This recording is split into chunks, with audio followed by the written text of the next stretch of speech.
On today's Newsmakers, things are looking dire for religious minority groups inside Syria. We're going to break that down today with Joel Veldkamp from Christian Solidarity International. We're also going to talk about the death and the killing of a pastor there in Syria. Lots to discuss. With no further ado, here is Joel Veldkamp. Joel, appreciate you joining me today. There's a lot happening in Syria, and we've had you on a number of times to cover sort of the trajectory of what has been happening there with regime change. And you obviously have this new president, Ahmed al-Sharaa, who is a former al-Qaeda member and a former extremist. And we use the word former because we've been sort of taking him at his word that he's going to respect minority groups. And it seems right now we have a situation where the government is not quite making good on that. What is happening right now, or what has been happening when it comes to religious minorities there in Syria? Yeah, Billy, the last week, starting July 13, has really been one of the worst weeks of the entire Syrian civil war, to be honest. There is a region in southern Syria called Suwaida, where the majority of the people living there belong to a religious minority group called the Druzes. And the Druzes have their own militias. They've been controlling their own security ever since the Assad regime collapsed in Syria in December. And in the last week, President al-Sharaa, the new president of Syria, sent his forces to Suwaida to try to occupy the region, to try to take it over. And when they entered the towns of Suwaida, they started killing people and looting people's houses. And it was very clearly religiously driven violence. They were shouting Allahu Akbar, the troops of the new Syrian government. They were calling Druzes infidels, kuffar. They were calling them pigs. I saw some horrible videos I wish I hadn't seen. There's one where government forces go into an apartment and find some Druze men and force them to jump off the balcony of their apartment. And as they're jumping, they shoot each one and then shout Allahu Akbar. So very clearly, this is ideologically driven violence against non-Muslims. And as your viewers and listeners will know, this is not the first time this has happened in the last few months. In March, the Syrian government organized the massacre of between 1,000 and several thousand members of another religious minority group, the Alawites. So President al-Sharaa continues to say in public the right things, but it's getting more and more ridiculous to take him at his word for anything. Well, and then the natural next question, right? You have these minority groups that we're talking about. And then you have Christians, and there have been a lot of questions about what will happen to Christians in this dynamic. Let's talk a little bit about that. Are we seeing any sort of restriction on Christians in particular? We know they're going after other minority groups. And we'll get into the fact that there was an evangelical preacher who was killed. We'll talk about that in a moment. But in a general sense, is there a structural attack on Christians that we're seeing yet in Syria? Not yet. And the Syrian government seems to know that that would provoke a really big reaction from Europe and from the United States. And right now they really need development aid from the United States and from Europe, even to make the country work. So they're holding off on the Christians for now. But our friends in Syria tell us that daily life is getting a lot more uncomfortable for Christians. The government has banned most kinds of swimwear at the beach. The women have to cover themselves completely. The government is cracking down on the sale of alcohol, which of course is something that Christians tend to do in Syria as opposed to Muslims. And security forces on the street in Syria are mostly former members of this terrorist group called HTS, which was once al-Qaeda's affiliate in Syria. And they will sometimes, on their own authority, tell women who haven't covered their hair, Christian women, that they have to cover their hair. Or they'll see a couple walking together and forcibly separate them, or even arrest them for being together in public. There aren't laws allowing them to do these things, they simply do them. And that's happening more and more often. So the environment for Christians is getting much worse. And of course, just a few weeks ago, just a month ago, actually, we had the worst massacre of Christians at a church service in the history of Syria, I think. So between 25 and 30 Christians were murdered when a suicide bomber attacked their church in Damascus. And President al-Sharaa refused to call the victims of this attack martyrs. He refused to attend the funeral, and he refused to visit the church.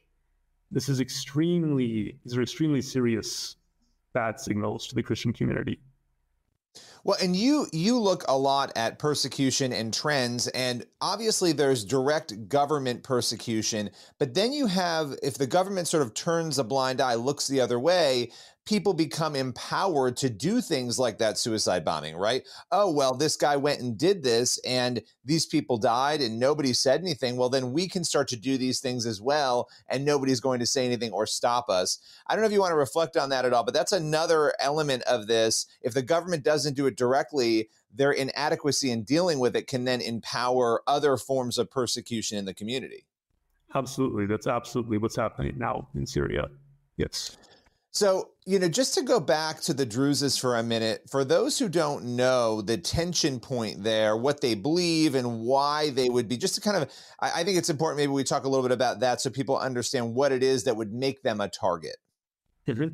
So Druzes are an offshoot of Islam. They emerged around the 11th century, and they believe in one God, and they might call themselves Muslims depending on who you ask, but there's very little that we would recognize as Muslim about them. They drink alcohol, they believe in reincarnation, they refuse to marry people from other Muslim groups, they only marry within themselves, within their own community. So they are not a typical religious group for the Middle East, we can say. And in the jihadist worldview, there are three types of people. There are Muslims, there are so-called people of the book, Christians and Jews, who have the wrong religion, but at least they're following scriptures that were revealed by God at some point in the Islamic worldview. But Druzes and Alawites are the third category. These are either pagans or heretics. These are people who have rejected the truth, who are not following any divine revelation. And in the jihadist worldview, these are people who can and should be killed and enslaved. And that's why throughout the Syrian civil war, we saw the worst violence for jihadists against Alawites and Druzes and Yazidis in Iraq, another group that fits into that category. So that is what's underlying this sort of extreme violence against Druze civilians when government troops go into their towns. No, that's really helpful for the context to help people understand why this might be happening. Now, another story that I know CSI has covered is this evangelical pastor. He was the pastor of Good Shepherd Evangelical Church, and his name was Khalid Mazhar. What do we know about this? I mean, this is a pretty shocking story of his murder. We're still putting together the details on what exactly happened, but we know that Pastor Khalid Mazhar was attacked by armed fighters sometime last week in Sueda city. He and his wife and his children and several other of his relatives, 12 people in all, were all killed. And there's a 13th person who survived only because they thought that she was dead, basically. And this, again, the Druzes were the main target here, but this is something that we saw as well in March during the massacres on the coast, is that when these government fighters go into a place and start killing all the Alawites or killing all the Druzes, sometimes they kill Christians as well. If they come across a Christian, that happened in March and apparently happened now. So this violence is not something that can be restricted to one community. It's going to spread and it's going to affect Christians as well. Well, and especially, again, if there's no punishment or you don't fear any punishment for it, what is killing another member of a different minority group if you're already going after another one, right? As a Muslim extremist, I don't think it's going to matter much whether they're Druze, member of the Druzes or Christians. They're going to potentially go after them. How can people be praying right now for Syria? I mean, there's so many different elements from the government level down to the people in these minority groups.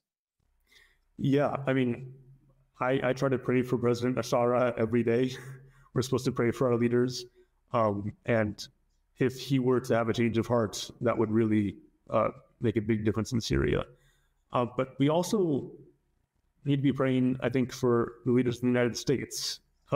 For some reason, President Trump and his administration have really put all their chips on Ashara, on this former al-Qaeda commander. The reason the attack stopped last week is that Israel started bombing Damascus, started bombing Syrian government forces and force them to retreat. And this week, we're seeing all these reports in the news that President Trump is very angry with Israel for bombing Ashara. The U.S. Special Envoy to Syria is also saying things like, what happened in Sueda was very sad, but we need Syrian troops to deploy to Sueda. And I'm not entirely sure why they're so convinced that this former al-Qaeda commander is going to deliver for them, but they're wrong. And we need them to come to that realization sooner rather than later. If the Druzes are going to be safe, if Christians are going to be safe in Syria, we need accountability from President Ashara for these atrocities. Well, and if Ashara needs things from America and other nations, there's some sway there then as well. This is the same issue with Nigeria that we've talked about when, we have the ability and the sway and the power to move things. And when I say we, I mean America, then America should be doing those things to protect these minority groups. Where can people go to get more information on these stories? I know CSI does a great job of updating and writing. Where can they go to do that? It would be great if you could visit our website. It's www.csi-usa.org. We'll have updates there about Syria, also different ways you can engage with our ministry and support persecuted Christians around the world. Well, I so appreciate you taking the time and joining me today, as always. Thank you, Billy. That's all for today's Newsmakers. Make sure you head on over to the CBN News YouTube channel and cbnnews.com for more of the news you need to read. We'll see you again tomorrow.